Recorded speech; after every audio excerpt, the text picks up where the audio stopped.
Hey Canucks fans, my name is RevTrev. Thank you for coming and joining me on Kempner Canucks. And obviously it's another truck stream or truck video, I should say, just on my lunch hour, and just wanted to talk about Rick Tocchet and Quinn Hughes. So here's the thing. Regarding Rick Tocchet, it has been disappointing. It kind of like the cherry on the top for a disappointing season, a really disappointing season, but it's also basically turned into a disaster. Like, how do you go from all those all-stars last year to almost all of them are gone? We had 6 with Lindholm, right? So no Lindholm, no Besser's Besser's walking. We traded JT Miller.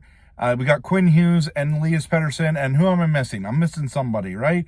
So that's the thing. That's the thing. Like, what is going on? Was it Demko? Demko must have been the other one, right? I don't know. It is so strange to me that the Canucks are like a year removed from having so much success in the playoffs. We're enjoying we just finished enjoying the Nashville win. That series moved on against Edmonton. Things were good in Vancouver. Fast forward one season, 1 year, calendar year, and it's a gong show. It is literally a disaster. Now, regarding Rick Tocchet, who I really enjoyed as a coach, and I thought did a good job here. I really did. I know some people are really upset at him. They're happy to see him go. I think the majority of the fan base is very upset that he's gone. Okay, so if we talk about it this way, every one of us it's a two-way street. For your employer and your workplace, it's a two-way street. For the employee and the employer, they gotta want you, and you'll need to want to be there. If you don't want to be there, you don't have to be. You don't have to be in your job. You don't have to stay in your job. You can go find another job. And if the employer doesn't like you, they can walk as well. That is life. That is part of it. It's a two-way street. And so I'm finding there's some fans who are upset at Rick Tocchet, but if we're honest, teams do this to all of them. They fire the coach. This is one of the first times where the coach says, you know what? It was a good run here, but my time's done and I'm going to move on. And it's like, we're mad at them, but it's like, are we ever mad at an organization when they fire the coach? Sometimes, but most times you're like, get that guy out of here. He's terrible. So it's a two-way street. And so they're going down the highway together and things looking pretty good. I mean, it's been a bumpy ride this year. Last year was lots of success, but Tocchet's like, hey, I'm just going to take this exit. Thank you so much for allowing me to be here. He's like, I want to be closer to family. I'm going to look at other opportunities. And it's like a kick to the nuts. You know what I mean? It hurts. It's just like, really? Like, you're walking away from us and you're the guy who said, let's meet pressure with pressure. And we gotta face adversity. And here we are. And it's like the first season where we face adversity together, like real adversity. When you first got here, it was a mess. The second year, it was really good. And the third year is like, oh, I'm not really sure I like it here anymore. It's like, really? So it's hard not to be like, there's this mixture of emotions. I love the guy. I'm really frustrated with the guy. But he must be looking at this going, I don't think Quinn Hughes is staying here. And if I don't have a superstar, and if we got Pettersson as our only superstar, I think I would rather go and test the market. And I don't think he's going to Pittsburgh, but it's going to be the Rangers or the Philadelphia Flyers. Philadelphia Flyers for many reasons, but I mean, you got Michkov to build around. That's a rebuild there, okay? And at least you know what you're getting into. And then with the Rangers, you're loaded with talent. I do think with the right coach, that team's in the playoffs next year. If I was him, I'd be like, I want to go to New York, but he'll probably end up in Philly, and it is what it is, and maybe they turn things around. Maybe they're terrible for years. I don't know. But he's gone. He's gone, and he walked, and it's okay. There's nothing wrong with Rick Tocchet walking away. But what does concern me is, what does it say? It's like Zadorov got offered great money and said, no, I'm going to choose Boston. Lindholm got considered it great money. They offered him $7 million times 7 years, I believe, and he took $7.5 million per year in Boston. Okay, that's another guy.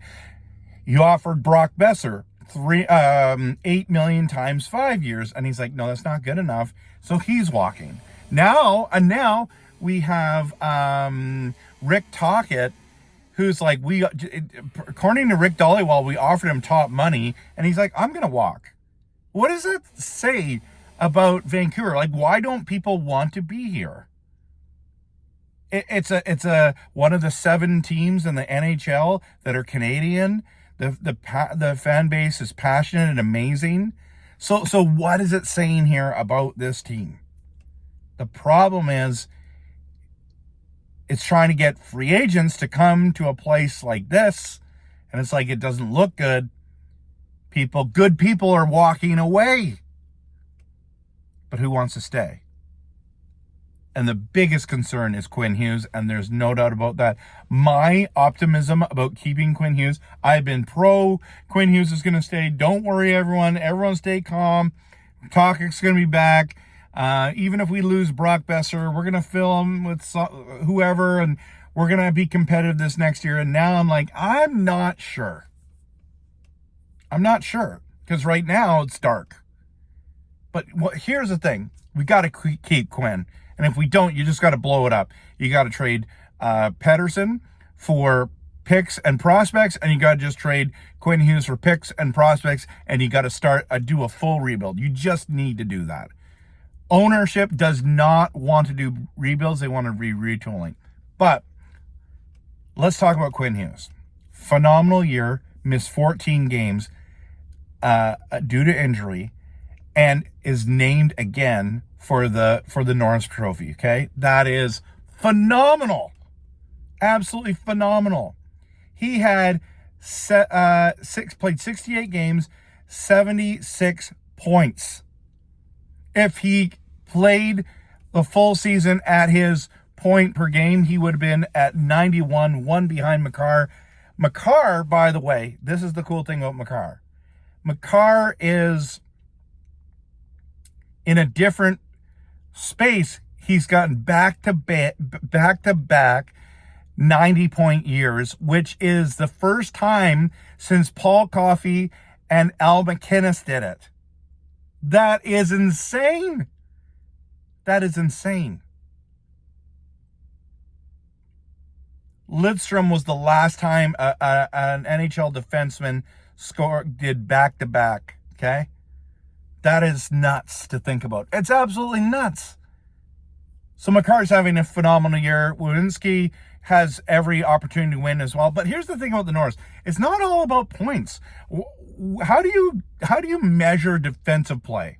Quinn Hughes was incredible. Everyone's like, he can't play defense. How many times he stole the puck away from people? How many times he read the play properly? How many times he got the puck away from guys who are bigger and stronger than he was? Like, that should matter. I think that matters with Cale Makar. That matters with Werenski. Like, all those things matter. How do you do block shots? Do you do hits, takeaways, giveaways? How do you do that? Does Quinn Hughes have a legitimate chance of winning this? I don't think he's going to win it because he missed 14 games, but I think he was the best defenseman this year. He was like, you know, when they say most valuable player, it's like, well, what is it? Is he the most valuable player to your team or the best player in the league? You know what I mean? And I'm like, he's in the conversation for both. Congrats, Quinn, on being nominated again. And I'm glad that I hope you win it. But I hope you stay. That's more importantly, I hope you stay. And I hope we bring the Hughes brothers to Vancouver. I don't think that's going to happen. But boy, we better try. They just got eliminated last night. And let's bring them to Vancouver, okay? Anyways, those are my thoughts. I'd love to hear your thoughts. Post it in the comments. I'd love to hear your thoughts and on all of this stuff. I appreciate you. Thanks for watching. And of course, always, go Canucks go.